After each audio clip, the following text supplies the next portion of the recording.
ধরে ধরে চা দোকানে দিনের পর দিন গত 10 বছর এই বুড়া চাচা প্রত্যেক দিন বিকাল 4টা থেকে রাত 9টা পর্যন্ত এবার এই চা দোকানটাত বসে বসে বিড়ি খায়, টেলিভিশন দেখে, নাচ গান দেখে, আর শুধু শুধু বেহুদা কথা বলে।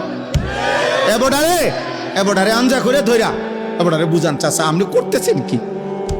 আপনি মরতেন না? আপনি মরবেন না? আপনার আখেরাত নাই? ওনারে ফিরা, ওনারে বলেন, উনি ফিরায় দো। আরে যাবে না, ফোলাফাইন মানুষ মাতবুরি করস, ঠিক আছে ধমক দিলে ধমক দোক, তারপরও আপনি বলেন হইতে পারে বাদ গিয়ে হইল, হতে পারে 1 সপ্তাহ পরে, হইতে পারে 1 বছর পরে একবার হইল আল্লাহ দয়া করিলে উনি ভাববে না রে ফোলাইন্ডি তো খারাপ কিছু কয় নাই, আমি যা ফোলাইনে জন কয় যা আর যাইতাম না, দোয়ানে গেলাম না। বদলে গেলে আল্লাহ খুশি হবে। আল্লাহ নবী সাল্লাল্লাহু আলাইহি ওয়াসাল্লাম বলেন, ফাওয়াল্লাহি লা আন ইয়াহদিয়াল্লাহু বিকা রাজুলান ওয়াহিদান খায়রুন লাকা মিন হুমুরিন নাম। নবী সাল্লাল্লাহু আলাইহি সাল্লাম বলেন, আল্লাহর কসম, তোমার দ্বারা একজন ব্যক্তি, রাজুলান ওয়াহিদান, একজন ব্যক্তি আল্লাহর পথ পাওয়া, হেদায়েত পাওয়া, জান্নাতের রাস্তা পাওয়া, গুনাহ থেকে বাঁচা, খোদার কসম, নবী বলছে, কসম এটা নবী কসম কইছে, বুঝেন নাই? ফাওয়াল্লাহ, নবীজি বলছে আল্লাহর কসম, এটা গোটা আরবের সমস্ত দামি উট তোমারে হাদিয়া দেওয়ার চাইতে কোটি গুণে উত্তম। কয়জন? এক আল্লাহর বান্দা, আল্লাহ চিনছে। আমরা আলহামদুলিল্লাহ আমার শায়েখের সাথে সুদন্যপুরে এতেকাফ করছি 10 দিন। এই 10 দিন প্রায় 1100 সাথী, 1100 মানুষ এক মসজিদে এতেকাফ করছে। বুঝে ধরে আপনার 5 তালা মসজিদে, বহু মসজিদে বাড়ি সালাম দিয়েও একজন কি পাওয়া যায় না, এতেকাফের লোক পাওয়া যায়। আতফাও দইরা বুড়া অসল 80-90 বছরের বুড়া মিয়ারে 10 জনে আলগি দিয়ে আইনা হতায় দেয় অনেক মসজিদ। চাচা কোন রকম ইজ্জতের স্বার্থে, এটা গ্রামের ইজ্জত, 10 জনের ইজ্জত, আপনি কিচ্ছু করতে হইব না, আপনি শুধু পড়ে দেখবেন মসজিদটা কদূর শুয়ে তাও নেই দূরে কি রে এতে কাপিটা হতা কাপ, বুঝেন নাই কথা? আপনারা দিছে হতাই আনে যাইবার সময় যে যা পারছে, অথবা মসজিদ কমিটি টাকা 5,000 দিছে, কিছু খাইয়েন বাইরে গিয়ে, এতে কাপ, এটা এতে কাপ হইল কিছু। আল্লাহ আমাদেরকে বুঝ দান। এই জন্য দোস্ত, আমার উস্তাদে মুহতারামের কথা বলাতে আমি এগুলা বললাম। হুজুর যেহেতু উপদেষ্টা ছিলেন, আপনাদেরকে আজ জীবিত থাকলে তো তিনি বলতেন। আমি আমার উস্তাদের একজন ছাত্র হিসাবে আমিও মনে করি এটা আমারই সংগঠন। এই আন্তরিকতা নিয়ে আমি বললাম যে আপনারা দিনই আরো কি হইতে পারে, আপনারা এই উদ্যোগ নেবেন। আল্লাহ তাআলা এই নওজোয়ান ভাইদেরকে তৌফিক দান করেন। চলেন আর একটু কথা একসাথে বললে শেষ হয়ে যাবে কথাগুলো।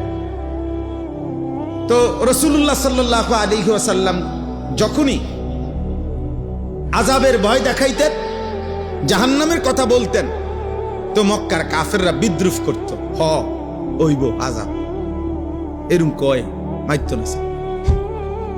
আমাকে দেশের তো অনেক মানুষ কয়, অনেক আও রাহো, হুজুররা যত কয় অত না, কইতে লাগলে কেউ কম কয় না, ও মাইক পাইলে সবই কয়। ওটা একটা ঠেলা মাইরে হালাই দিল আর কথাটা উড়ে এলো আর কি। আর হুজুরারও কত দোষ বেটা, ও আইলে দেখবা হুজুররা এত হুজুরের দোষ দেখে আমরাও দোষের উপরে থাকবেন নাকি? তাহলে এইরকম মক্কার কাফেররা প্রতিনিয়ত বিদ্রুপ করত। সবচেয়ে জঘন্য একজন কাফের নজর ইবনে হারেস, মক্কার একজন কাফের সর্দার, সে নবীজিকে বিদ্রুপ করে নবীজির সামনে সে হাত তুলে আল্লাহর কাছে বলতো, আল্লাহুম্মা ইন কানা হাদা হুয়াল হাক্কা মিন ইনদিক ফাআমতির আলাইনা হিজারাতাম মিনাস সামা আবিতিনা বিআযাবিন আলীম। এই বেঈমানে বলতো, আল্লাহ এই মুহাম্মদ যে বলে আমগোর উপরে বলে আযাব আসবে, এইটা যদি সত্যই হয় তা আমনে এখন আমগরে আসমান থেকে আযাব হিসাবে পাথরের বৃষ্টি বর্ষণ করেন, অথবা তার চাইতে মারাত্মক কোনো আযাব থাকলে দেন, চাইতেন। আল্লাহ নবীকে লক্ষ্য করে পাশে বসে বসে বিদ্রুপ করে এটা বলতো, অর্থাৎ তার বিশ্বাস ছিল আযাব বলতে কিছু হবে না। বুঝেন নাই কথাটা?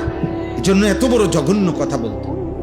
আল্লাহ তাআলা এই নাফরমান নজর ইবনে হারেসের দিতে গিয়ে আল্লাহ তাআলা এই সূরা নাজিল করে এই প্রসঙ্গটা, আযাবের কথাটা, এবং সেদিন হাসরের ময়দানে পাপী জাহান্নামী নাফরমানের কি হবে সেই কথাটা সংক্ষেপে আল্লাহ তাআলা এখানে উল্লেখ করেছেন।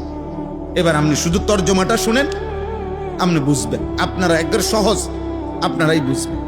আল্লাহ তাআলা বলতেছেন, সাআলা সাইলুম বিআযাবিন ওয়াকি'। হে নবী, এক ব্যক্তি আপনার সামনে প্রতিনিয়ত আমি আল্লাহর কাছে কাফের বেঈমান নাফরমান পাপীদের উপরে নিশ্চিত যেই আযাব, সেই আযাব কামনা করছে বারবার। আপনি বলে দেন লিল কাফিরিনা, এই আযাব কাফেরদের জন্য নিশ্চিত হবে। লাইসা লাহু দাফি', পৃথিবীর কোন শক্তি, জমিনের কোন শক্তি আল্লাহর এই আযাব থেকে ফিরাইতে পারবেন, ফিরাইতে পারবেন। কেন?